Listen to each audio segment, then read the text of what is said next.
আসসালামু আলাইকুম everyone, welcome back to my channel ours time. আশা করি আপনারা সবাই ভালো আছেন। আলহামদুলিল্লাহ আমিও ভালো আছি।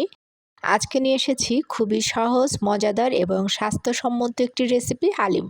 আর এই হালিমটা আমি হালিম মিক্স যে প্যাকেট থাকে সেটা থেকে রান্না করব, কারণ আমার পেজে এর আগে অলরেডি আমি একটি হালিমের রেসিপি আপনাদের সঙ্গে শেয়ার করেছি। সেটা ছিল আমার হোমমেড তৈরি হালিম।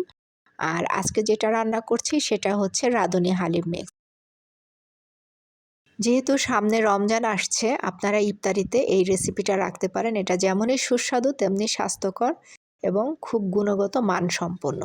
চলুন চলে যাচ্ছি হালিম রান্নার। এখানে আমি প্যাকেটের থেকে হালিমের যে প্যাকেট আছে এটার ভিতরে দুটো প্যাকেট ছিল, সেটা থেকে আমি প্যাকেট দুটো বের করে নিয়েছি। একটি ছিল মশলা আর একটি ছিল হালিম মিক্স। তো হালিম মিক্সটা আমি একটি বাটিতে ঢেলে নিচ্ছি, আর এর ভিতরে এখন